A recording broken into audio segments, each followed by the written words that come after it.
Well, here I am in the middle of the Hazleton Cemetery, aka the Vine Street Cemetery. We are in search of one particular grave, the grave of Robert H. Sinex. He claims to have been in the Secret Service at the time of Abraham Lincoln's assassination. I have a lot of facts about that. Mr. Probert was kind enough to share them with me. Some interesting things about this cemetery. It's 12 acres big, it's the oldest cemetery in Hazleton, and it has over 15,000 graves and over 350 trees. So come along, let's see if we can find his grave. I'm just going to give you a little bit of history about Mr. Sinex while we're looking for his grave. He was born on August 4th, 1841 in Philadelphia. He was a carpenter. He served in Company D of the 17th Pennsylvania Volunteer Infantry. When he enlisted on April 18, 1861, he was 5 foot 8 inches tall, had a light complexion, blue eyes, and dark hair. He was mustered into service in September 1861. He enlisted for 3 years. He was a private in Company D, and he was promoted to first sergeant on October 8, 1861. In December 1861, he was accidentally cut with a sword. And because of this cut, he lost several pieces of bone from his left leg below his knee. He was wounded December 13, 1862 at Fredericksburg, Virginia. He was shot in the right hip. The ball was never extracted. He fought at the Battle of Gettysburg and was detailed as a regimental hospital attendant. He was transferred on August 10, 1863, and served in the 9th Veterans Reserve Corps with the rank of Sergeant Major. He was discharged at Washington, D.C. on 27 November 1865 by a surgeon's certificate. In 1890, he was living here in Hazleton, and he reported his date of discharge from the VRC as November 17, 1865, which means that for months following the Lincoln assassination, he was still officially in an Army regiment. He married Susan Clara Springer, who died in July 1864. A year later, he married Annie Powell Airy. Now, here's where we get a little conflict. One source says he had 5 children. The other one says he has 8. Some of them are buried here with him. While he was living in Hazleton, he lived on Cedar Street. He devoted his attention to bridge building and contracting, and he also served a term as school director in Hazleton, Luzerne County, Pennsylvania. He died October 17, 1910 at his home on Cedar Street of dilatation of the heart with pulmonary complications and general edema contributing. While we're walking around, I'm going to tell you a little bit about the Secret Service. The United States Secret Service is one of the oldest federal law enforcement agencies in the country. It originated at the end of the Civil War. It was created to combat widespread counterfeiting of U.S. currency. Now, here's a timeline for you. Lincoln was shot April 14, 1865. The Secret Service was formed July 5, 1865. It was part of the Treasury Department. In 1867, the duties were widened to detect persons perpetrating fraud against government, investigating against the KKK, moonshiners, smugglers, mail robbers, and land frauds. In 1894, they began informal part-time protection of President Cleveland. In 1901, President McKinley was assassinated, and Congress requested that the Secret Service do full-time protection of the presidents. In 1902, only 2 full-time agents were assigned to the president. In 1908, the Secret Service began providing protection for the president-elect. In 1917, they began providing protection for the first family. And finally, in 1953, the first formal special agent training school was held. It was a 3-week course. Okay, here we have Annie, Robert Sinex's wife, who died in 1922. And here we have Robert Sinex. And here we have some of his children, William and Jay, Albertus and Thomas and Mary. Like I said before, some of the records I found said he had 8 kids, some said he had 5. These 5 are buried here. There is another one of his children buried in a different grave. It's maybe about 50 miles from here. And the last one I was unable to find. What happened to Officer John Parker, the man who chose the wrong night to leave his post? When a couple crashed the White House during a dinner a few years ago, the issue of presidential security became a major concern. That kind of dedication guarding the president back then didn't always exist. It wasn't until 1902 that the Secret Service, which was created in 1865 to eradicate counterfeiting of U.S. currency, assumed official full-time protection for the president. Before that, protection for the president could be unbelievably lax. They had minimal protection for Abraham Lincoln the night he was assassinated. Only one man, an unreliable cop named John Parker, was assigned to guard the president at Ford's Theater on April 14, 1865. It's hard to believe that only a single policeman was Lincoln's only protection that night, but that wasn't that unusual. Lincoln was very lax about his safety, despite, he got frequent threats, and he had a near-miss attempt while he was riding a horse. He often would go for a walk, go to church, take in a play, walk alone at night without protection. John Parker was an unlikely candidate to protect anyone for that matter. He was born in Frederick County, Virginia in 1830. He moved to Washington, D.C. as a young man and earned his living as a carpenter. He became one of the capital's first officers when the Metropolitan Police Force was organized in 1861. His record as a cop was very sketchy. It was pathetic and comical. He was held before the police board many times, facing charges that should have got him fired, but he only received an occasional reprimand. His infractions included poor conduct, intemperate language, being drunk on duty, sleeping on duty, all those kind of things. The charges were dismissed. When he was brought before the board for frequenting a whorehouse, he argued that the proprietress had sent for him. In November 1864, the Washington police force created the first permanent detail to protect the president, which was made up of 4 officers. Somehow, his name came up on the detail. He was the only officer with the spotty record, so it's very tragic that he drew the assignment to guard Lincoln that night. And, as usual, he got off to a lousy start that fateful day. He was supposed to relieve the guard at 4 o'clock. He was 3 hours late. He didn't get there till 7. Lincoln's party arrived at the theater around 9 p.m.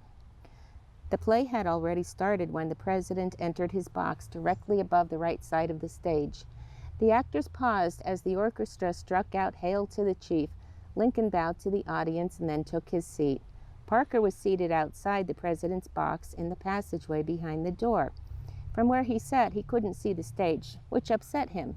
So after Lincoln and his guests settled in, he moved into the first gallery to enjoy the play. Later, he committed a tragic mistake. At intermission, he went to the Star Salon next door, right next to the theater. Little did he know, John Wilkes Booth was in the same saloon.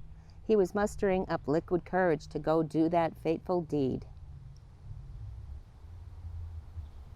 John Wilkes Booth entered the theater around 10 p.m. and he crept up to the door. Parker's chair was empty.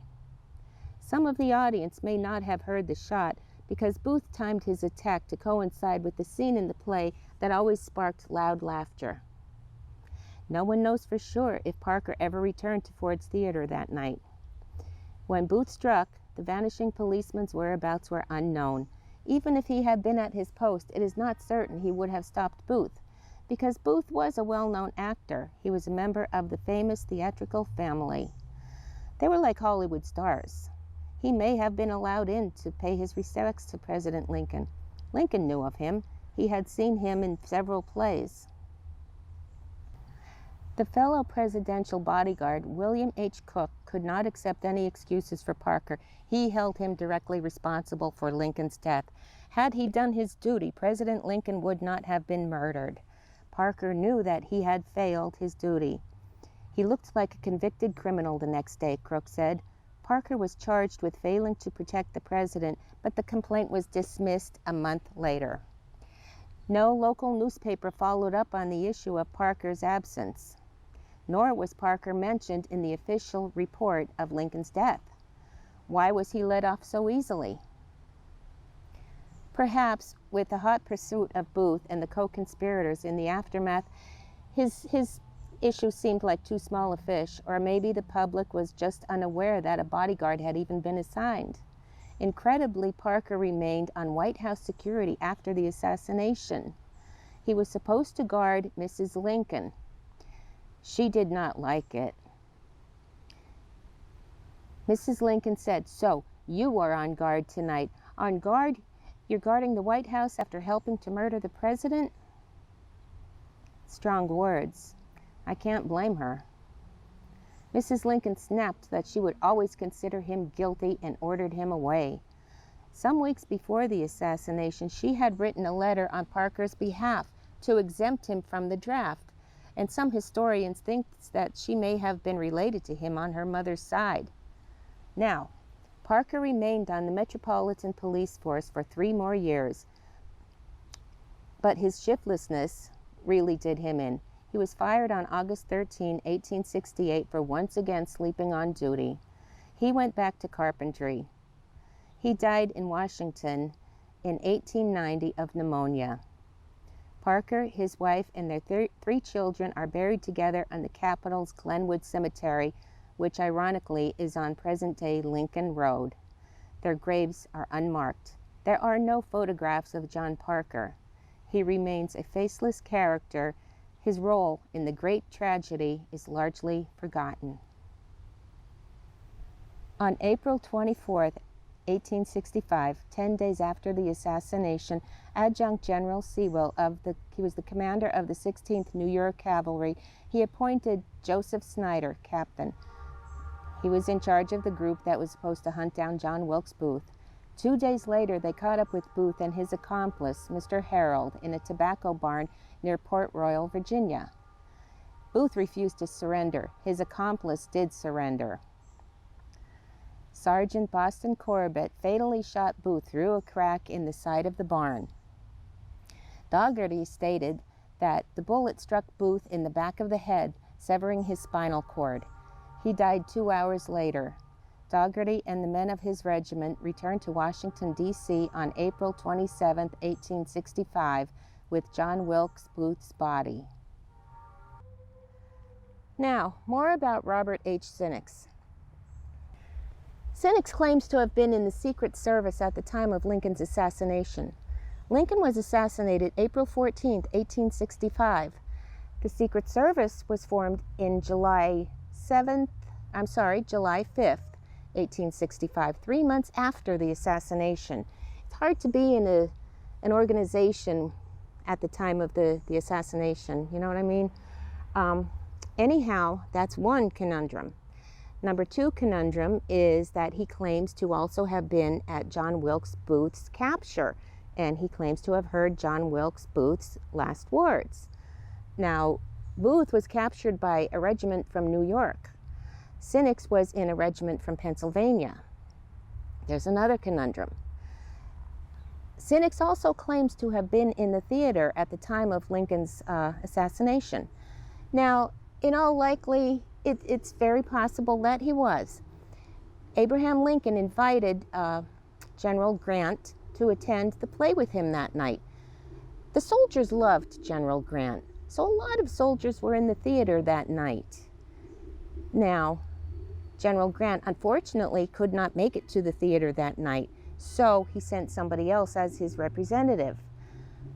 Another little fly in the ointment was that Mrs. Lincoln didn't like General Grant, So if he had come, she would have most likely been sitting at the edge of her booth or, in the next cubicle. Anyhow, the theater was filled with soldiers. Like I said, the soldiers loved General Grant, and they were all just dying to get a glimpse of him. Now, a lot of this information came, yes, from the Smithsonian. Mr. Probert, who is basically the caretaker/curator of this cemetery, knows a lot of information about this. He's a veritable walking encyclopedia. So I got my information from him and, like I said, the Smithsonian. At the time of the capture, Sinex was still in the VRC, the Veterans Reserve Corps. But there, as the Smithsonian said, there's no evidence that he was in the theater that night, and there was no real proof that he was at Booth's capture. So I don't want to call anybody a liar, but tales grow. Tales are born and they grow throughout the years. My opinion, he wasn't there. He was probably at the theater, but he was not at Booth's capture. So that is the story of Robert H. Sinex. He served his country. He got a medical discharge.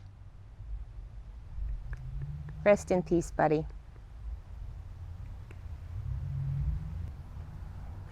Well, I'm going to wrap up this video now. Thank you so much for watching. It's really interesting story about, was he in the theater? Was he there when Booth was captured? And, there's no real evidence, according to the Smithsonian, that he ever was a personal bodyguard of the president. So, there you have it. Hope to see you soon. Peace, baby.